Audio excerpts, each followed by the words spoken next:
नमां विष्णुपादाय कृष्णपृष्ठाय भूतले श्रीमते क्रतुदास्य अधिकारी इति नामिने। नमां विष्णुपादाय कृष्णपृष्ठाय भूतले श्रीमते भक्ति वेदांत स्वामिनिति नामिने।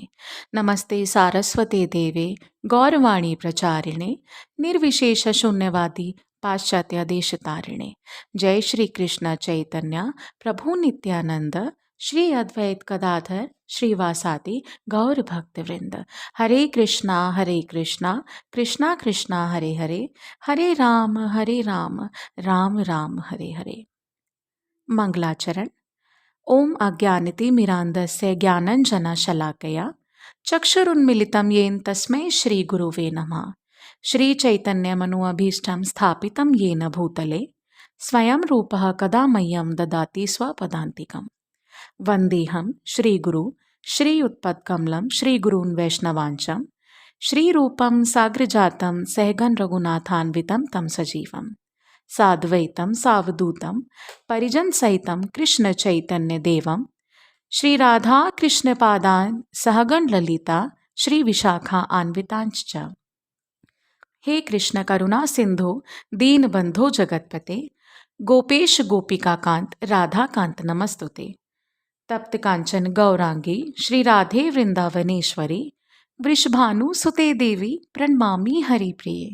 वांछा कल्पतरुभ्यश्च कृपा सिंधुभैव च पतितानां पावनेभ्यो वैष्णवेभ्यो नमो नमः। जय श्री कृष्ण चैतन्य प्रभु नित्यानंद श्री अद्वैत गदाधर श्रीवासादि गौर भक्त वृंद। हरे कृष्णा कृष्णा कृष्णा हरे हरे, हरे राम राम राम हरे हरे। पुस्तक स्वर्ग, नरक और गोलोक, अध्याय 1, तीनों लोकों का परिचय। जन सामान्य को भगवत धाम, गोलोक और स्वर्ग में कोई अंतर नहीं लगता। सामान्यतः लोग स्वर्ग को ही अपना लक्ष्य समझते हैं, क्योंकि इंद्रिय तृप्ति की भौतिक सुविधाएं वहां सरलतापूर्वक उपलब्ध हैं। लेकिन इन विषय भोगों से हमें कभी भी चिरस्थायी आनंद नहीं मिल सकता। स्वर्ग के ऊपर भी अन्य सुंदर, उत्तम और शाश्वत लोक हैं। यह आध्यात्मिक जगत कहलाते हैं। इनमें वैकुंठ, गोलोक आदि लोक आते हैं, जहाँ शाश्वत और चिरस्थायी आनंद मिलता है। नरक आदि लोक पृथ्वी के नीचे हैं, जहाँ पूर्वकृत पाप कर्मों का असहाय दंड भोगना पड़ता है। इन विभिन्न लोकों का वर्णन इस ग्रंथ में किया जाएगा। पृथ्वी के ऊपर भूवरलोक अर्थात राक्षस, भूत, पिशाच आदि का लोक होता है। उसके ऊपर स्वर्गलोक होता है, जो 33 करोड़ देवी देवताओं का निवास स्थान है। श्रीला प्रभुपाद कहते हैं कि हम जीवन काल में विभिन्न स्थानों को देखने की अभिलाषा करते हैं, और वह अभिलाषा तब जागृत होती है जब हम उन स्थानों के विषय में सुने व उनका महात्म्य जाने। श्रीला प्रभुपाद उदाहरण देते हैं कि हवाई, जो कि अमेरिका का एक टापू है, जहां हमेशा तापमान 22 से 30 डिग्री सेल्सियस रहता है, और वहां सुंदर सुंदर समुद्र तट यानी बीच पर आकर्षक लंबी एवं गोरी स्त्रियां अर्धनग्न होती हैं।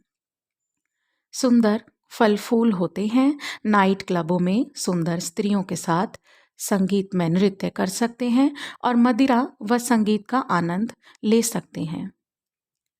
सुंदर फूल और फल आसानी से उपलब्ध रहते हैं। बड़े बड़े गगनचुंबी 5 स्टार होटलों, जो समुद्र किनारे होते हैं, में स्वादिष्ट व्यंजन आसानी से मिल जाते हैं। शीतल व सुखदायी वायु चलती है और सरलतापूर्वक सर्फिंग, बोटिंग और स्विमिंग कर सकते हैं। वहाँ सुरा और सुंदरी का संयोग सहज ही उपलब्ध है। ऐसा सुनने पर हमारा मन वहाँ जाने के लिए उत्सुक होता है और हम इच्छा करते हैं कि हम शीघ्र वहाँ किसी प्रकार जा पहुँचे।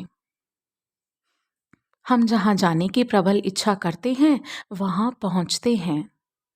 इसके लिए हमें उस स्थान पर जाने की योग्यता प्राप्त करनी होगी। यदि हमें किसी क्रिया का अंतिम फल ज्ञात है, जो हमें वांछित भी है, तो उस क्रिया को करने का हम निर्णय करते हैं। जिस प्रकार हम निर्णय करते हैं कि हमें खाना खाना है, तो हम खाना खाते हैं। काम पर जाने का निर्णय करते हैं, तो हम काम पर जाते हैं। टहलने का निर्णय करते हैं, तो हम टहलने जाते हैं। भगवद गीता में यह स्पष्ट बताया गया है कि मृत्यु के पश्चात हम कहाँ जाएंगे, ये हमारी प्रबल इच्छा पर निर्भर करता है।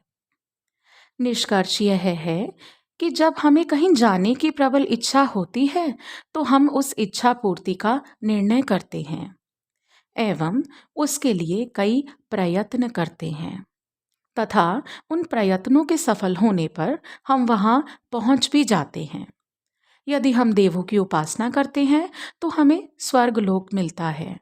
पितरों की उपासना करने पर पितृलोक और भूत प्रेतों की उपासना करने पर भूत प्रेतों के लोक की प्राप्ति होती है।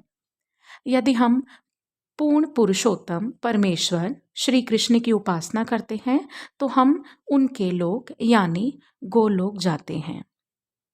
श्रीमद् भगवद गीता 9.25।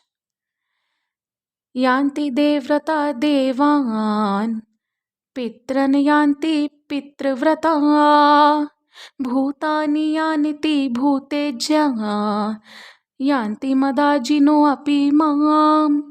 अर्थात जो देवताओं की पूजा करते हैं, वे देवताओं के बीच में जन्म लेते हैं।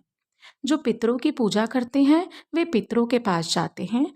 जो भूत प्रेतों की उपासना करते हैं, वे उन्हीं के बीच जन्म लेते हैं। और जो मेरी पूजा करते हैं, वे मेरे साथ निवास करते हैं। अतः हमें इस जीवन के पश्चात कहाँ जाना है, यह निश्चित करने के लिए हमें यथा योग्य ज्ञान प्राप्त करना आवश्यक है। ऐसा ना हो कि हम अज्ञानवश स्वर्ग को भगवान का धाम समझ लें। यह विचार हमें भ्रमित कर देगा और हमें भगवान और भगवान का धाम नहीं प्राप्त होगा। अज्ञानता हमें क्षमा नहीं करेगी। श्रीला प्रभुपाद कहते हैं कि हमारी इच्छा दिल्ली से मुंबई जाने की है और हमने टिकट वडोदरा की ले ली, तो हम मुंबई कैसे पहुंचेंगे? ये नहीं हो सकता। इसलिए हमें हर प्रकार से प्रत्येक लोक का ज्ञान प्राप्त करना चाहिए। तभी हम सर्वाधिक अभिलाषित गंतव्य स्थान यानी गोलोक धाम पहुंचने का प्रयत्न कर सकते हैं। गोलोक में जन्म, मृत्यु, वृद्धावस्था, रोग और किसी भी प्रकार का दुख नहीं है। केवल आनंद ही आनंद है। इसलिए वहां जाने की इच्छा करनी चाहिए।